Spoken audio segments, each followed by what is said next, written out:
faire des choses pour qu'on n'oublie pas ces personnes qui sont tombées sous la barbarie des forces de l'ordre. Et encore aujourd'hui, nous remarquons que l'impunité est en train de s'enraciner et ça continue, même avec l'avènement du président Alpha Condé au pouvoir. Ça n'a pas changé, il y a eu encore des tués récemment. Il y a une soixantaine de personnes qui ont été tuées lors des manifestations. Et il y a également eu Zogota, et il y a eu des tués à Guékédou un peu partout en Guinée. Et donc nous voulons faire de cette journée une journée de la lutte contre l'impunité et également demander justice, demander que l'État rende justice à toutes les personnes qui sont tombées.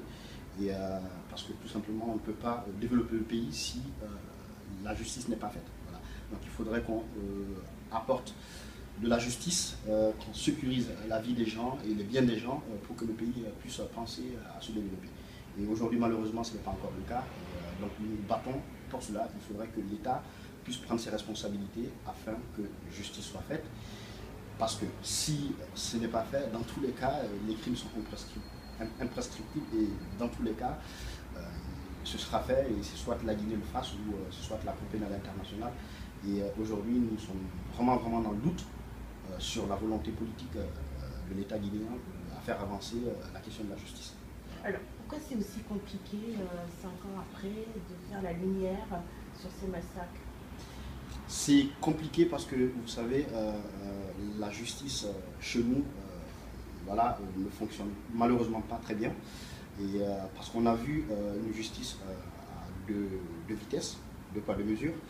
Donc il y a eu l'attaque de la résidence du président Alpha Condé et qui tout de suite a rendu son verdict quelques mois après. Donc des personnes ont été inculpées, jugées, condamnées.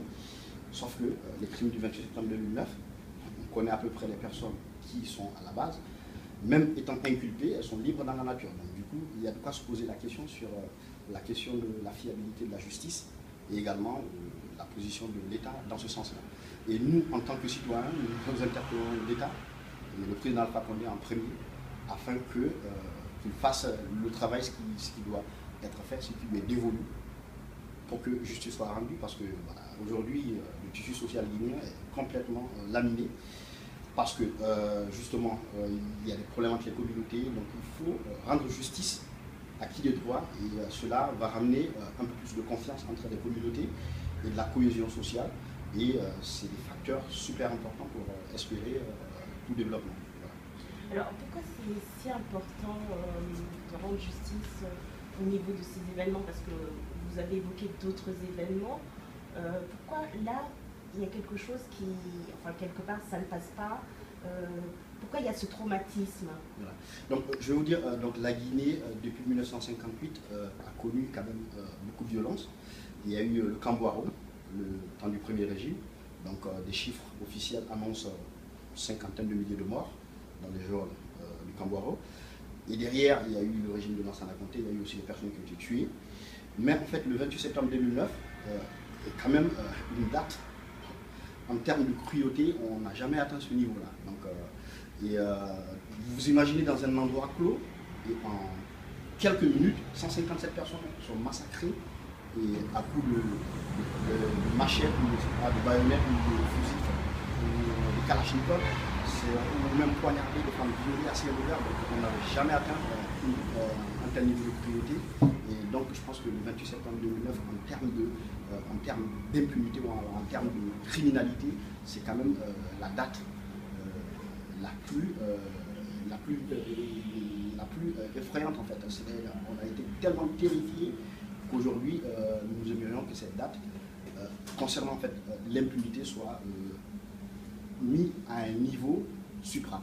Donc c'est pour cela en fait on se bat à travers le 28 septembre 2009 qu'on demande en fait que justice soit faite par rapport aux crimes antérieurs et aux crimes postérieurs. Pour vous, c'est plus jamais ça? Justement, c'est plus jamais ça, c'est le slogan. On a lancé avec l'un de mes partenaires, M. Ali Diallo, du collectif également, et également avec des amis de différentes fédérations politiques, l'UFDG, l'UFR, le PDL, la NGR, Et également, il y a des associations des victimes, l'AVIPA, qui sera là. Et on aura aussi des témoins en fait, qui vont témoigner. Donc finalement, on a décidé tout simplement de mettre ce slogan-là. Plus jamais ça. Il faudra plus que ça se fasse. Et nous voulons vivre en paix dans une Guinée unie, libre et démocratique. Vous pensez sincèrement que la justice, 5 ans après, peut être faite? Parce que qu'est-ce qui a été fait sur le plan juridique? Vous attendez toujours un procès? Il y a eu des auditions? Il y a eu quand même il y a des choses qui ont été faites tout de même. Oui, absolument. On ne va pas dire que tout n'a pas été fait. Il y a des choses qui ont été faites, heureusement d'ailleurs. Donc aujourd'hui, on est un peu à l'heure du bilan. Ça fait 5 ans. Justement, quand on fait le 360 degrés, qu'est-ce qui a été fait? Il y a eu quelques inculpés, 5. Bien malheureusement, ces personnes voilà, sont restées toujours libres, inculpées mais pas écrouées. Voilà. Donc nous pensons qu'il y a un manque. Il faut vraiment pousser le bouchon parce que derrière, on ne peut pas traiter le problème de l'impunité si on ne punit pas les personnes qui se sont rendues, des personnes qui ont commis des infractions. Si ces personnes ne sont pas punies, on ne peut pas en fait dire que le problème est résolu. Donc ça fait que cela favorise encore d'autres personnes à commettre des crimes. Donc les personnes qui sont rendues coupables de tels faits doivent être punies pour l'exemple, et c'est qui va dissuader les personnes qui seraient tentées de le faire par la suite. Alors, vous disiez tout à l'heure qu'on sait qui sont les responsables. La difficulté, c'est qu'il y a des forces militaires qui sont impliquées dans ces massacres. Quelle est votre marge de manœuvre? Comment on peut atteindre ces personnes-là? Et nous, tout simplement, donc, on se remet à l'État parce qu'il faudrait vraiment qu'il y ait de la volonté. Et effectivement, l'armée fait partie aussi des institutions de l'État. Et donc, je pense qu'aujourd'hui, s'il y a de la volonté, réellement, les choses peuvent être faites. Mais s'il n'y a pas de volonté, c'est sûr que la tâche est bien compliquée. Mais derrière, tout n'est pas perdu, parce que si l'État guinéen est défaillant sur le plan de la justice, la charte de Rome, elle est là. Donc la Cour pénale internationale pourra tout simplement aider, et même également la communauté internationale. Donc nous faisons également appel à la communauté internationale pour que la charte de Rome soit appliquée. Parce qu'aujourd'hui, il est clair que la justice guinéenne est défaillante. Parce qu'il y a eu une soixantaine de personnes qui ont été tuées, et même une information judiciaire n'a pas été ouverte. Et des gens ont été tués également à Zogota, et dernièrement aussi il y en a eu un assassinat voilà, politique. Et donc on se demande réellement qui va rendre justice en Guinée, parce que est-ce qu'il n'y a pas une partie prise, et à qui profite le crime? Donc on est vraiment en droit de se poser beaucoup de questions. Est-ce que vous pouvez brièvement nous rappeler les faits? Qu'est-ce qui s'est passé le 28 septembre dans ce stade? C'était un rassemblement pacifique des opposants, c'est ça? Oui, à l'origine c'était ça, c'était vraiment un rassemblement pacifique, parce que, pour juste rappeler, l'opposition, enfin on va plutôt dire les forces vives, qui regroupaient en fait, on va dire, les politiques, les syndicats, toutes les couches de la société civile, et ont décidé tout simplement de se réunir au stade du 28 septembre pour manifester leur mécontentement face au revirement du CNDD à l'époque, qui était incarné par le capitaine Dadis Camara, qui a décidé d'un coup de maître à confisquer le pouvoir et à ne pas lancer un processus de démocratisation. Donc, du coup, les forces libres ont fait appel à une manifestation, à un rassemblement, et qui a fait appel à des dizaines de milliers de personnes. Et malheureusement, ça tournait au bain de sang. Voilà. Aujourd'hui, il y a des victimes, il y a des personnes qui sont toujours disparues. Quel est l'état d'esprit un petit peu des populations? Elles vivent dans la peur. Tout à l'heure, je parlais de traumatisme. Oui, tout à fait. Donc, c'est le sentiment qui se dégage. Aujourd'hui, il faut le dire, Conakry, je parle Conakry, il n'y a pas que Conakry, il y a les villes de l'intérieur également. C'est un pays qui n'est pas du tout sécurisé, où les gens ont peur de profiter de la vie, c'est compliqué. Même en journée, on peut se faire agresser.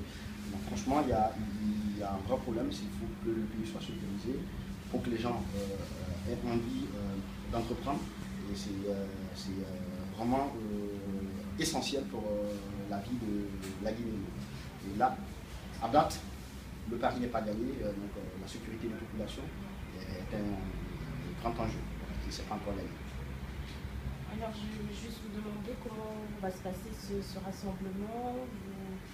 Là, j'ai vu que vous étiez en train d'installer des photos, on voit des visages de victimes.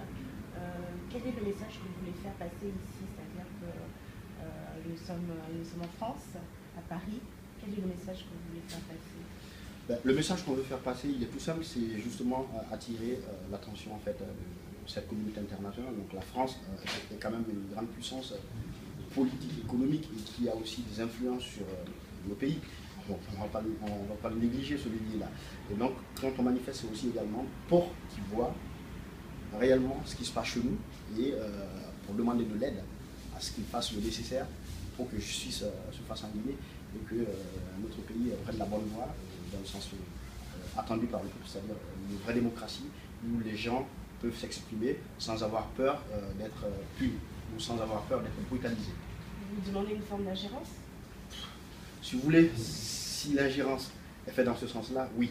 Moi personnellement, bon, mais ça n'engage que moi peut-être, ou alors je pense que beaucoup de Guinéens seront d'avis avec moi si ça part dans le bon sens et un sens qui peut permettre en fait de sauver des vies et aider au pays à prendre la bonne voie, oui, tant mieux.